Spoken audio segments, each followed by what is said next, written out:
অনেক বড় বড় নেতা ভবিষ্যতে মানে বিগত বছরগুলোতে যাওয়ার চেষ্টা করেছিল, পারে নাই, কিন্তু এরা গোপালগঞ্জের মাটিতে পা দিয়েছে।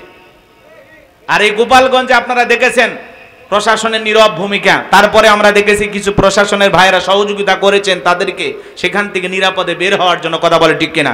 বিশেষ করে সেনাবাহিনীর ভাইদেরকে আমরা ধন্যবাদ জানাই, কিন্তু এই ট্যাঙ্কের ভিতরে না ঢুকায়া ওনাদের জন্য হেলিকপ্টার নিয়ে যাওয়া উচিত ছিল, কথা বলেন ঠিক কিনা? এই প্রশাসনের ভাইয়েরা একজন টিয়ার শেল বলতেছে আর মানে অস্ত্র দিয়া ওদের মোকাবেলা করতেছে, কারণ ওদের কাছে কিন্তু অস্ত্র, গোপালগঞ্জের মানুষের কাছে যে এত অস্ত্র আমরা এই মারামারি না হলে দেখতে পারতাম না। মনে হয় ওই জায়গাতে বেশি জঙ্গি আছে, কথা কোন ঠিক কিনা? রাগ করতেছেন আপনারা? ওই এলাকার মানুষ এত অস্ত্র পাইলো কোথায়? দামি দামি অস্ত্র, মাথায় খেলে না, তারা মুখে মাস্ক লাগায় ফায়ার করতেছে, ছাত্রদের বুকে গুলি চালাইতেছে। আমার ভাইয়েরা সেখানকার এক পুলিশ ভাই গুলি চালাইতে আছে, বলতেছে এই টিয়ার শেল দে, তাড়াতাড়ি করে দে। আবার যুবকের আবার এটা এডিট করিয়া ভাইরাল করে দিয়েছে যে গোপালগঞ্জের পুলিশ একই ডায়লগ দিল, বুঝলেন নাই? যুবকের আবার এটা এডিট করে লাগিয়ে দিয়েছে জিল্লু মাল দে, মানে উনি চাইতেছে কিন্তু গুলি, যে গুলি দাও বা টিয়ার শেল দাও, এরকম চাইতেছে এই তাড়াতাড়ি নিয়ে আয়, মানে এরকম বলতেছে তাড়াতাড়ি নিয়ে আয়। যুবকের আবার ওটার সাথে লাগিয়ে দিয়েছে এই জিল্লু মাল দে। এরা আবার সেই চালাক, এডিট করে, কথা কোন ঠিক কিনা? প্রশাসনের ওই ভাইয়ের এই ডায়লগটা ভাইরাল হয়ে গেছে সোশ্যাল মিডিয়ায়। আপনারা দেখেছেন এআই অ্যাপস নামছে, এটা দিয়ে তো আরো জাতিকে উলঙ্গ করে ছাড়তেছে, কথা কোন ঠিক কিনা? মানে যা ইচ্ছা তাই বলতেছে, কথা কোন নাকি আপনারা? এআই অ্যাপস এটা জঘন্য একটা অ্যাপস। বিশেষ করে মা বোনেরা সোশ্যাল মিডিয়াতে ছবি ছাড়া থেকে বিরত থাকবেন, কারণ এই অ্যাপসের মাধ্যমে আপনাকে নগ্ন ছবি দিয়ে ব্ল্যাকমেল করতে পারে, কথা বলেন ঠিক কিনা? এই জন্য মা বোনেরা সাবধান। তো এই যুবকেরা যা করতেছে, যা দেখাইতেছে, জাতি অবাক হয়ে যাচ্ছে। এই জন্য হাসনাত আর আব্দুল্লাহ সারজি সহ যারা আছে এদের জন্য আমরা দোয়া করব ইনশাআল্লাহ। এই তরুণেরা যা করেছে আলহামদুলিল্লাহ, এদের জন্য আমাদের দোয়া ভালোবাসা থাকবে। জুলাইয়ে যারা শহীদ হয়েছে, রক্ত দিয়েছে, 4 বছরের শিশু থেকে 70 বছরের বৃদ্ধ মানুষ পর্যন্ত রক্ত দিয়েছেন, জীবন দিয়েছেন, শহীদ হয়েছেন। এখনো হাজার হাজার মানুষ চোখ হারিয়ে, হাত পা হারিয়ে হাসপাতালের বেডে শুয়ে কাতরাইতেছেন। সেই বর্বর দিনগুলো জাতির মানুষ ভুলে যায় নাই। এই জুলুম নির্যাতন যারা করেছিল দেশ থেকে তারা পালিয়ে গেছে। এজন্য মনে রাখবেন, জালেমদের শেষ পরিণতি হলো পরাজয়, মাজলুমদের শেষ পরিণতি হলো বিজয়। মুসলমানের রক্ত নিয়ে খেলা করে পৃথিবীর কোন জালেম ক্ষমতার চেয়ারে টিকে থাকতে পারবে না, পারবে না, কথা বলে ঠিক কিনা?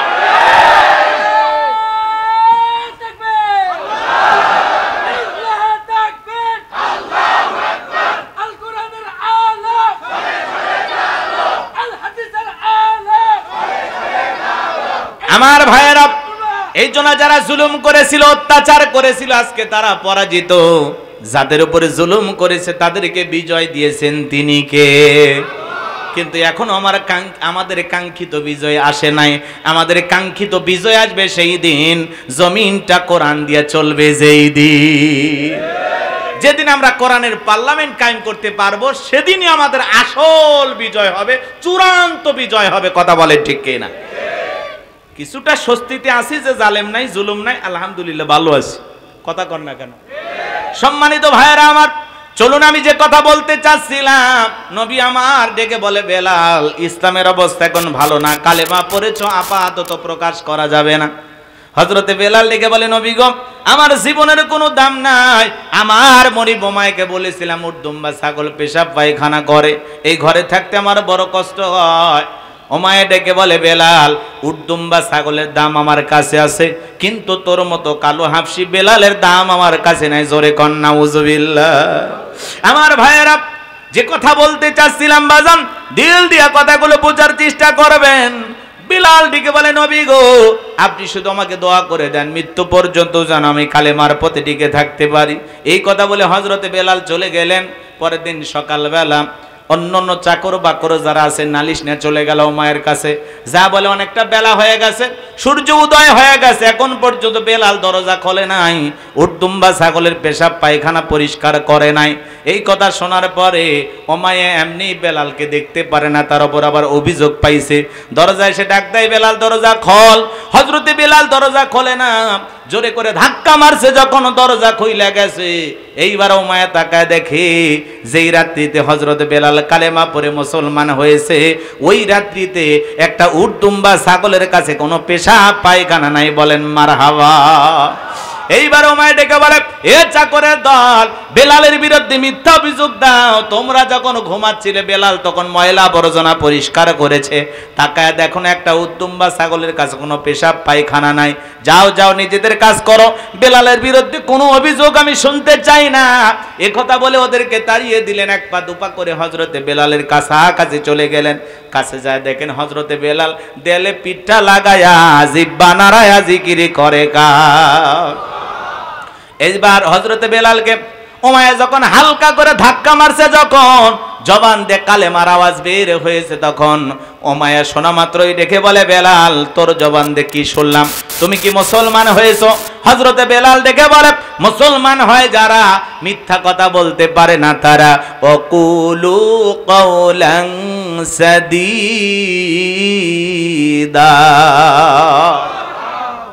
আল্লাহ রাব্বুল আলামিন বলেন, মুসলমান হবে যারা সত্য কথা বলবে তারা।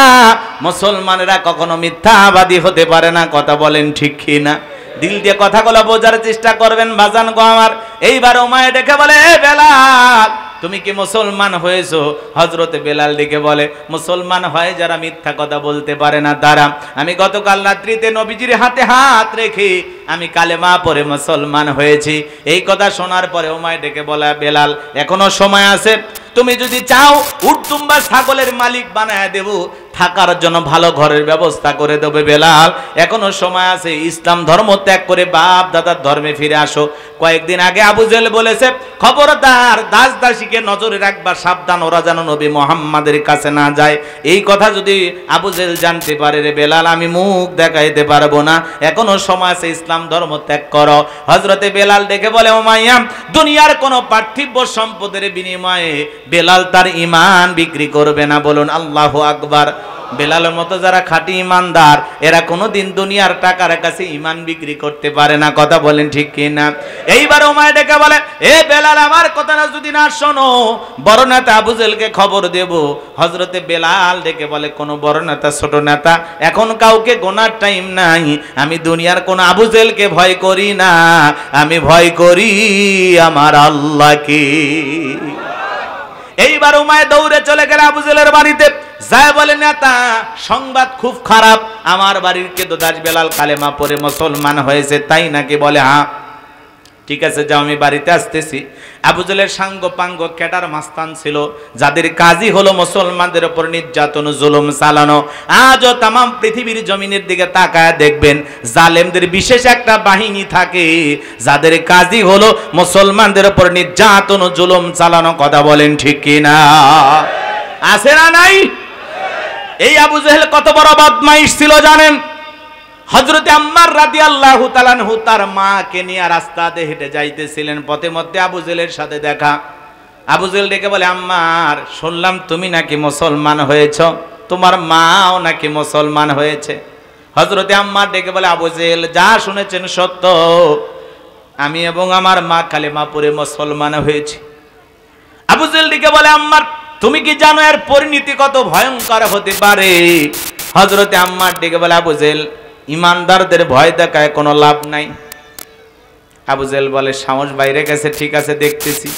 এই কথা বলে তারা সাঙ্গ পাঙ্গ ক্যাডার মাস্তান দিয়ে হযরতে আম্মার এবং হযরতে সুমাইয়া রাদিয়াল্লাহু তাআলা আনহুকে বন্দী করলেন, খুঁটির সাথে বাঁধলেন। হযরতে আম্মারকে ডেকে বলে, আম্মার এখন যদি একটা খেলা দেখাই কেমন হবে বল।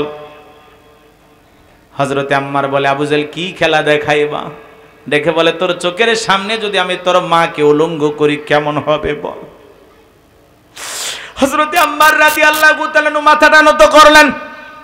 সুমাইয়া ডেকে বলে, আবু জেহেল রে ভয় দেখায় লাভ নাই। সন্তানকে ডেকে বলে, আম্মার বেঈমানদের কথায় কখনো ঈমান ছাড়বা না। এইবার আবু জেহেল একটানে হযরতে সুমাইয়ার দেহ থেকে শাড়িটাকে খুলে ফেলে দিলেন। দেহের কাপড় যখন খুলে ফেলে দিলেন, হযরতে সুমাইয়া উলঙ্গ হয়ে জমিনের উপরে পড়ে গেল। আবু জেহেল ডেকে বলে, আম্মারের মাথাটা তাড়াতাড়ি উঁচু করে তুলে ধরো, সে একটু তার মাকে দেখে নি। হযরতে আম্মারের মাথা যখন উঁচু করে ধরা হলো, আম্মার মনে মনে কাঁদে আর ডেকে বলে, আল্লাহ, এই দৃশ্য দেখার আগে জমিন যদি ফাঁক হয়ে যেত তবুও ভালো ছিল। সময় ওই পজিশন থেকে সন্তানকে ডেকে বলে, আমার সন্তান আম্মার, বেঈমানদের কথায় কখনো ঈমান ছাড়বা না। এইবার আবু জেহেল বর্ষা দিয়ে সময়ের লজ্জাস্থানে এত জোর আঘাত করলেন, ফিনকি দিয়ে রক্ত বের হয়ে গেল। সময়া শাহাদতের পিয়ালা পান করবে, এমন মুহূর্তে সন্তান আম্মারকে ডেকে বলে, আম্মা, হয়তোবার বেশিক্ষণ আমি দুনিয়াতে থাকবো না, আমি শাহাদতের পিয়ালা পান করতে যাচ্ছি। ও আমার সন্তান আম্মার, আমি তোমাকে বলে যাই, আমি আমার নাকে জান্নাতের সুঘ্রাণ পাইতেছি। মরার আগে বলে যাই, বাবা, বেঈমানদের হাজারো নির্যাতন জুলুম সহ্য করবা, কিন্তু বেঈমানদের কথায় কখনো ঈমান ছাড়বা না। আল্লাহু আকবার। সাহাবায়ে কিরামদের উপরে কত নির্যাতন জুলুম এসেছে, তবুও তারা ঈমান ছাড়ে নাই, পিছপা হয় না। আজকেও আলেমদের উপর নির্যাতন জুলুম আসবে, ট্যাগ লাগাবে, পীর সাহেব চরমনায়ের নামে মিথ্যা তহমত দেওয়া হয়। আহা, এমন ভাষায় তাকে গালি দেওয়া হচ্ছে, কথায় কথায় মিথ্যা, গাঁজা খাই মিথ্যা কথা কয়, পীর সাহেব চরমনায়, জোরে কন্যা উযুবিল্লাহ। শাইখে চরমনাইকে অপমান করে যারা বলতেছেন গাঁজা খাই মিথ্যা কথা বলে পীর সাহেব চরমনায়, এবং জঘন্য স্লোগান যারা দিতেছেন, তোমাদেরকে বলে দেই, মনে রাখবা, আলেমদেরকে যদি লাঞ্ছিত করতে যাও, জাতির সামনে আল্লাহ তাআলা এমন ভাবে লাঞ্ছিত করবে, মুখ দেখাইতে পারবা না, আত্মহত্যা করে মারা যাওয়া লাগবে। আলেমদের বিরুদ্ধে কথা বলো না, পীর সাহেব চরমনায়ের বিরুদ্ধে কথা বলো, তিনি গাঁজা খা। এই কথা বলেন না কেন? এই মাহফিলে কে আছেন বিশ্বাস করেন? হাত তোলেন তো দেখি। পীর সাহেব চরমনায় গাঁজা খায়? তিনি হক কথা বলেন, সঠিক কথা বলেন। চাঁদাবাজদের বিরুদ্ধে প্রতিবাদী কণ্ঠ, সময়ের সাহসী পীর, যিনি খানকায় পীর, রাজপথে পীর, পীর সাহেব চরমনায়, যিনি বলেছেন আগামীতে ইসলামের বাক্স হবে একটি, সকল দলমত নির্বিশেষে ওলামায়ে ইকরামদেরকে ঐক্যবদ্ধ করার জন্য দিনরাত পরিশ্রম করে যাচ্ছেন। সেই পীর সাহেব চরমনাইকে যারা বাঁকা চোখে উল্টাপাল্টা স্লোগান দিয়ে জাতির সামনে দোষী প্রমাণিত করার চেষ্টা করতেছেন, মনে রাখবেন, জাতির সামনে আপনারাই কলঙ্কিত হবেন। কথা বলেন ঠিক কিনা?